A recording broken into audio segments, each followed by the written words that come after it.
Assalamualaikum warahmatullahi wabarakatuh. Perkenalkan, saya Putri Devatimah, nomor NIM 201031310002.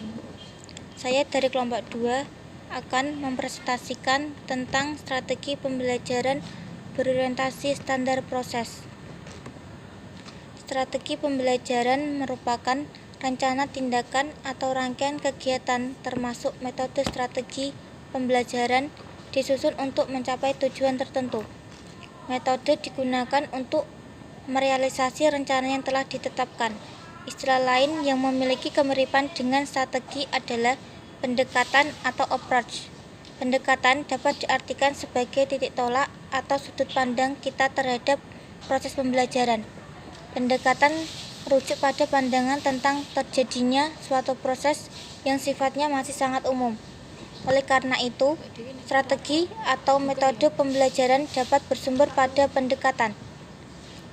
Strategi pembelajaran yang berorientasi pada aktivitas peserta didik berarti suatu perencanaan yang berisi tentang rangkaian kegiatan yang didesain untuk mencapai tujuan pendidikan tertentu dengan menggunakan pendekatan pada kegiatan atau aktivitas siswa. Siswa mempelajari ini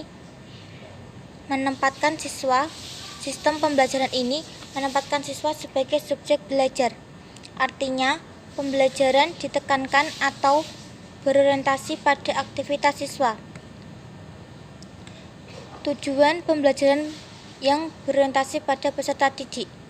Pembelajaran yang berorientasi pada aktivitas siswa secara optimal adalah pembelajaran menghendaki keseimbangan antara aktivitas fisik, mental, termasuk emosional, dan aktivitas intelektual. Pembelajaran yang berorientasi pada aktivitas siswa juga menghendaki hasil belajar yang seimbang dan terpadu antara kemampuan intelektual atau kognitif, sikap atau efektif, dan keterampilan atau psikomotorik.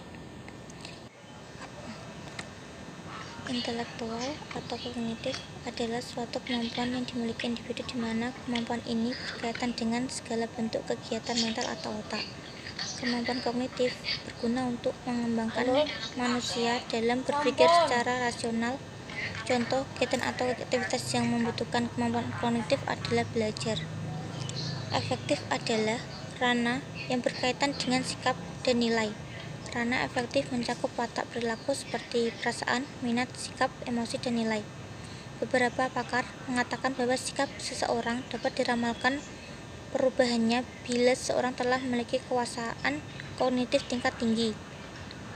Psikomotorik adalah dominasi yang meliputi perilaku, gerakan, dan koordinasi jasmani, keterampilan motorik, dan kemampuan fisik seseorang. Keterampilan yang akan berkembang jika sering dipraktikkan ini dapat diukur berdasarkan jarak, kecepatan, teknik, dan cara pelaksanaan. Psikomotorik adalah berhubungan dengan aktivitas fisik, misalnya lari, melompat, melukis, menari, memukul, dan sebagainya. Pendekatan pembelajaran ini bertujuan untuk meningkatkan kualitas pembelajaran agar pembelajaran lebih bermakna. 2. Untuk menciptakan siswa yang cerdas. 3. Untuk menguasai sejumlah informasi dan memanfaatkan informasi untuk kehidupan sehari-hari. 4.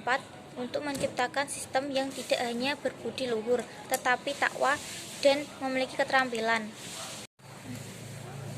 Kelebihan dan kekurangan strategi pembelajaran yang berorientasi pada peserta didik. 1. Kelebihan. Siswa berperan sebagai subjek pendidikan yang harus dijalani dengan berbagai informasi. Selain mengolah informasi dan mengaplikasikannya atau menghubungkannya dengan kehidupan. Dalam strategi pembelajaran yang berorientasi pada aktivitas siswa, guru tidak berperan sebagai satu-satunya sumber belajar yang bertugas menuangkan materi pelajaran kepada siswa. Akan tetapi, guru berperan sebagai penunjuk atau fasilitas dalam memanfaatkan sumber belajar. Kekurangan. Keberhasilan strategi pembelajaran yang berorientasi pada aktivitas siswa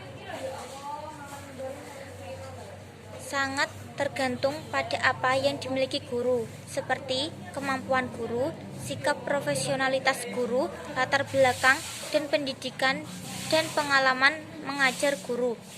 Dalam kegiatan pembelajaran dengan menggunakan strategi pembelajaran yang akan berorientasi pada aktivitas siswa, penekanan hanya pada proses bukan pada hasil, dan memerlukan waktu yang panjang. Metode pembelajaran dalam standar proses pendidikan. 1. Metode ceramah. Guru menjelaskan materi secara keseluruhan dengan bentuk lisan. Nomor 2. Metode demonstrasi.